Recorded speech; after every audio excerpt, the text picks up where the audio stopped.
একটা সময় ছিল যখন মনে হতো রবিবার মানেই ছুটির দিন। কিন্তু আজ পরিস্থিতি আর সময় ছুটির দিন মানেই রবিবার ওটা শুধুমাত্র গল্পের পাতায়, বাস্তবে নয়। ওই যুগটা চলে গেছে যে যুগে ঘর থেকে তুলে নিয়ে গিয়ে সরকারি চাকরি দেওয়া হতো। এই যুগটা একটু আলাদা। জীবনটাকে শুধুমাত্র ব্রাশের মতন ঘষো না, পারলে মাঝে মধ্যে চায়ের পাতার মতন গরমেও ফুটতে শেখো। দেখবে পরিশ্রমের ফল কিন্তু পাওয়া যায়। আমি পেয়েছি জীবনে। জীবনটা না একদম বিরক্তকর, অনেকটা ঠিক এই বৃষ্টির মতন। সারাদিন ঘরের মধ্যে বসে থাকতে হবে, জানি না কী হবে। ঘড়ি কাটা এখন সকাল 10টা। নমস্কার, আমি শুভঙ্কর। আজকের ব্লগে তোমাদের স্বাগত।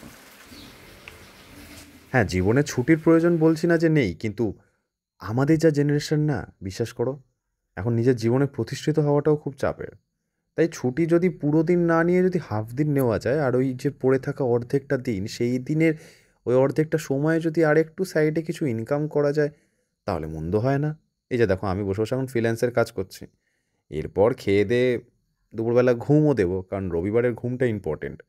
সেটা না হয় ব্লগে নাই বা দেখালাম, কিন্তু এই যে সামান্য কিছু এক্সট্রা মাসের শেষে ইনকাম হয়, এটা হলে মন্দ কোথায়? তাই ছুটিটাকে পুরো দিন না দিয়ে হাফ দিন দিলে কেমন হয়? যাই হোক, ব্লগের এই কথাটা ভাবতে ভাবতে আমার এক সপ্তাহ কেটে গেছে। এই মুহূর্তে হয়েছে সন্ধেবেলা, নামাবো আমার বড় কর্দমাক্ত বাচ্চাটাকে। হ্যাঁ, একে আমি বড় কর্দমাক্ত বাচ্চা বলি, মানে বড় বাচ্চা এটা আমার। ওকে নিয়ে একটু যাবো পিৎজা খেতে। আমার গায়ে জোর একটু কম আছে, যদিও ওই কোনো রকমে টেনে টুনে হিজড়ে পেজড়ে ওকে নামিয়ে নিই। বাট ও নেবেও যায়।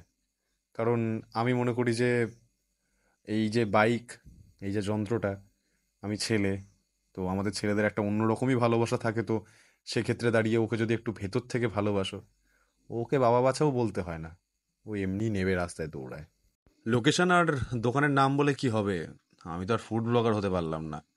যাই হোক, পিৎজাটা একজনকে দেওয়ার ছিল, তিনি আমাকে 5 স্টার রিভিউ দিয়েছেন। আর তারপর বাড়ি এসে নিজেরটা খেতে খেতেই না হয় আর কন্টেন্ট নেই। ব্লগ শেষ এখানে, পরের ব্লগে দেখা হবে।